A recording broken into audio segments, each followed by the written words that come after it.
Hello and welcome to Orchids 365. On this video, I'm going to talk about how to keep that beautiful Phalaenopsis alive that you got as a gift. And Julio's here. Julio, you can't knock this over. This is not mine, okay? Is here to inspect. Maybe he'll stick around. Maybe he'll jump around. And I have a friend that has asked me to help with this situation. So let's get the supplies and get into it. What do you think, Julio? Oh, he's hunting. Yep, he's on hunt mode. See him? Yep, yes you are. See you later. Have fun. Yep. All right, my supervisor Julio has wandered off and he'll probably jump in here soon.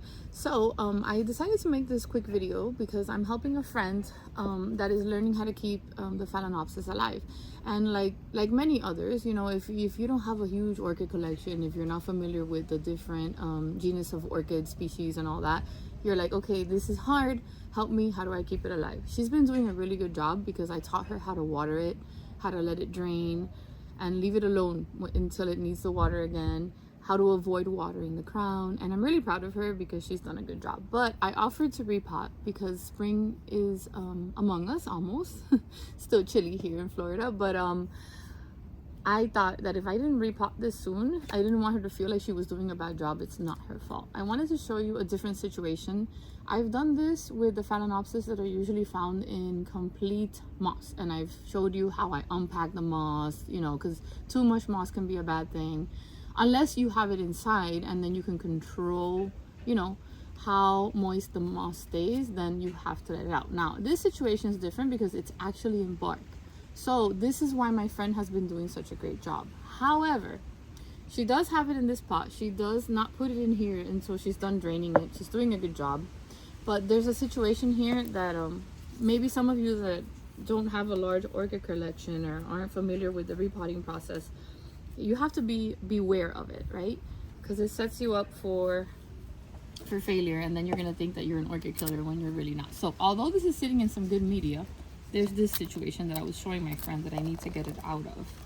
First of all, the bark is basically soil. It's not the good bark. But second of all, do you see this plug?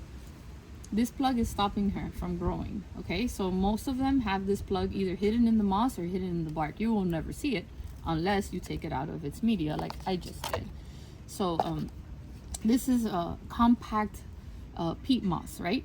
And of course, you know, they grow these and then they travel so much since they're little orchids until they're like hit the stores and they find their home, and they either make it or they end up in a garbage bin. So my attempt is to educate on this so that you guys can give it a better chance. Now, if you don't feel comfortable doing this and you think you might hurt it, you can always cut it. It's not really like that sturdy. So right now I'm just giving it a little, see, a little swivel, and it's working. But there's roots down there, and if you have a root that's caught in it and you don't want to break it, you can always cut it off. But in this case, it came right off. See, this thing would never be able to grow with this thing in it. So I'm keeping the little stake in there. Actually, you know what, I'm not, because this is a dry spike. So before I continue with the removal of this, when they're crispy dry, it's okay to cut. When they're green, do not cut it, because people have told me they want more blooms, so it's probably going to give you more blooms. But when it's this crispy, you just snip it off. You don't need this. You can keep the stick for later if you want to hold the blooms. So see, with this situation, you want to just, it looks like coffee grounds when it comes off. See, look at this, and she can breathe. See, she's not gonna be suffocating. The root ball is not gonna be suffocating. And oh my god, this is so cute. It looks like it's actually even trying to grow a little baby from there, and it would have never happened if I would have left that there. So the root system is still in pretty good shape. I think I caught her just in the nick of time. And what I'm gonna do is she has a shelf in her studio with her different plants, so I'm gonna set her up in one of my rootsy pots, and I'm gonna put her in some really good mix. And you can just put her in a saucer since she's gonna go inside. I could okay, so I can put her in my rootsy pot. I can use moss since she's inside, but I think putting a bark mix, since my friend has been successful with it, it'll be fine. And another thing, see, this is stringy. it's empty. It's crispy. So I'm just gonna get rid of that. And there's another one here that's crispy too. I'm just gonna get rid of that. Now, if you don't feel comfortable doing this, you know, at least maybe if you can get it out of that mush, it would be successful, because eventually those little stringy roots are just, you know, just fall off and die. And I'm gonna keep this right as it is. See? Oh man, these roots are good. I am happy that I did this. Look at this. And it came out pretty. It might not always come out that easy, you guys. So we're not gonna use this anymore, but I'm gonna take it to her in case she wants it for another plant. And then I'm gonna get my mix, which is charcoal, sponge rock, and the orchiata bark. And then I'm gonna just put a little bit in the pot, try for size. See? Take a little bit out because she's got a good root system going. So I'm gonna take some out, try to put her a little lower, but always with that little tilt, just like my friend had it, because that helps her when she's watering. It helps her avoid the crown. So I'm gonna go ahead and just, and this is gonna help me to keep her straight.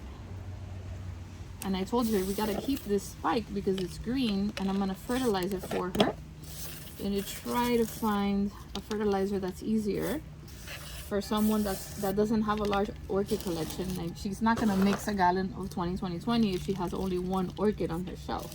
And maybe I'll get her to that point in the future, but for now, maybe something simple that's pre-mixed, the little spritz bottle that they sell, anything that's maybe a slow release pellet for orchids, and she doesn't have to worry about it for like 6 months.